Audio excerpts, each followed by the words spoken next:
and welcome back to my channel. Today I'm going to be teaching you how to make a Reese's Pieces style THC infused peanut butter cup. First we'll start with some Adams natural peanut butter. You can use another brand if you like. I like Adams. It has a little bit of sea salt in it and no added sugar. I like to dump out the oil, mostly, not all of it, and then I will add 128 grams of peanut butter into a bowl,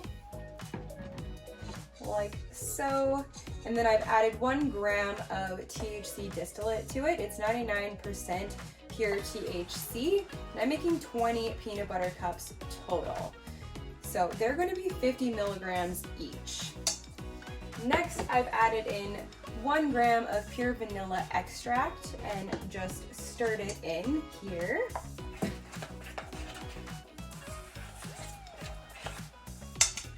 And in this little bowl here, I have 20 grams of icing sugar and 12 grams of PB2 powdered peanut butter. I use this to cut down on the sugar sweetness, and we do need to have this ingredient, like a powdered sugar, to make it a dry peanut butter cup, just like a Reese's Pieces. Otherwise it will be extremely hard to portion out into the peanut butter cups and weigh out each measured filling amount. I'm just going to toss my powders in here. You can leave out the PB2 if you don't have it, you don't want to purchase it, it's a little expensive, and just add the extra amount of icing sugar, 1 for 1 for the PB2. So that would be a total of 32 grams of icing sugar rather than 20.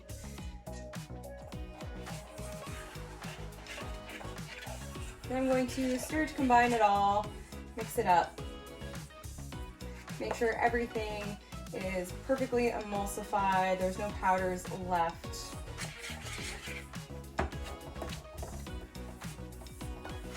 If your concentrate is a little bit cold, then this might take a little bit more effort. And in that case, I would recommend that once you get to this stage, you start using your hands until you don't see any more stringy pieces of solid concentrate left. You could also use a cannabis coconut oil or butter mixture that you've made yourself, an infusion. But you may have to play with the recipe and change the amount of peanut butter versus powder ratio, so that way you get a more like solid consistency.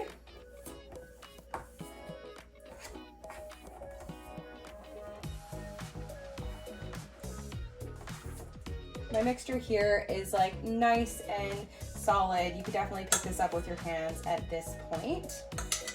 I've spent a couple minutes just mixing my peanut butter just to make sure that all the THC is evenly distributed throughout and that there's no stringy bits left. Now that I feel pretty confident that it is all thoroughly mixed, I'm gonna throw it in the fridge for about an hour just to make it easier to handle.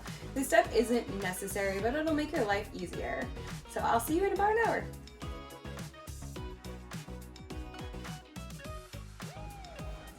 Our next step in the process will be to portion our peanut butter filling into 8-gram pieces. I have my scale here with a little piece of parchment paper and a pan covered with parchment paper for my pieces.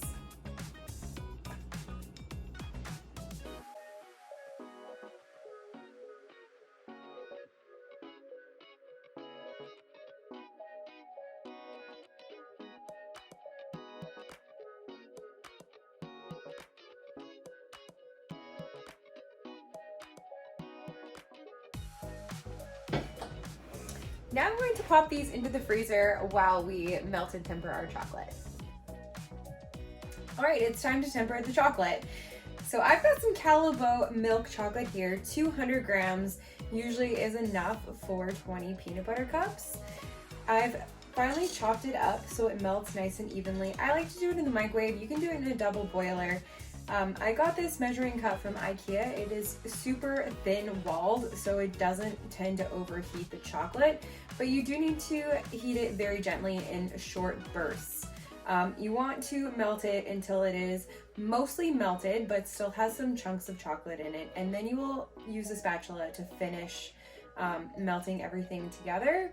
If you don't want to take on the challenge of tempering chocolate, you could definitely use candy melts that are sold usually somewhere like Michael's. You can also use a double boiler if you're used to that method for tempering chocolate. And I'm gonna montage this so you don't have to watch the entire process.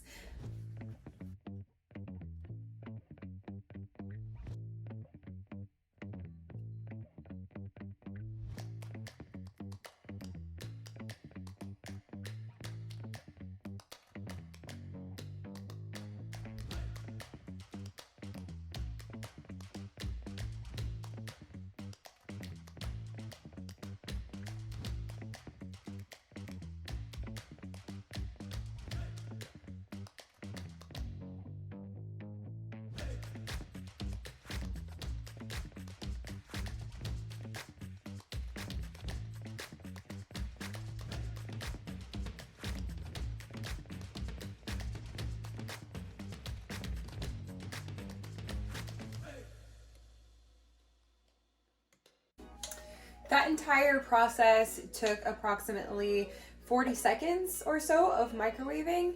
It was really quick, and I've got a nice tempered chocolate here. I'm going to use a Ziploc bag and a mug for my chocolate.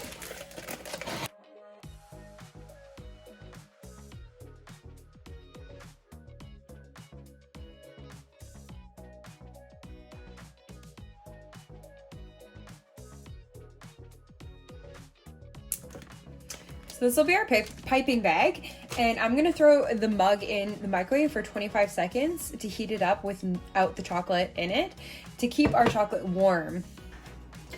While I was waiting for my peanut butter to set up in the fridge, I cut some parchment paper little cups.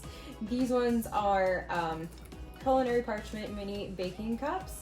They're non-stick, so they're great for chocolates. You could just leave them at their normal size, but I made them like an appropriate peanut butter cup size by just cutting them down a little bit. And my chocolate in my warming mug. Just cut the very tiny little bit off the tip. You don't want to make the hole too big or the chocolate's just going to pour out the bottom.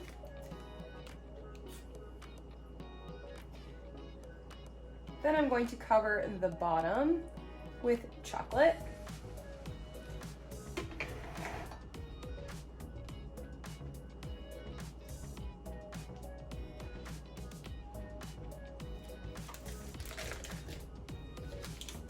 Take my little peanut puck and kind of just turn it around in there so it covers the bottom evenly.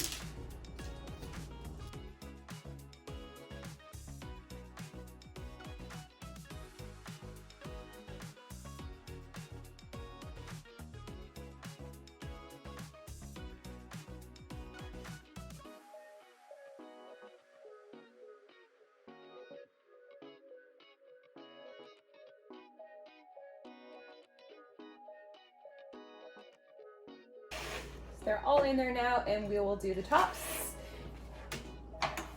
I have a bench scraper here I use to move the chocolate downwards.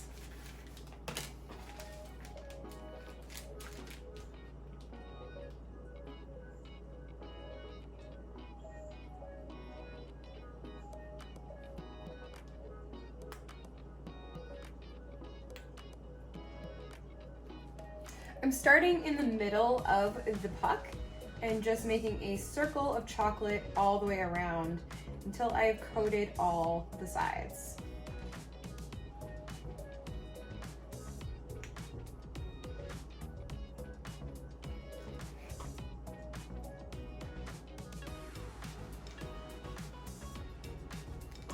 Before the chocolate hardens, you want to smack it down and smooth out the top. I like to top mine with a little sprinkle of sea salt. It just helps balance out the sweet.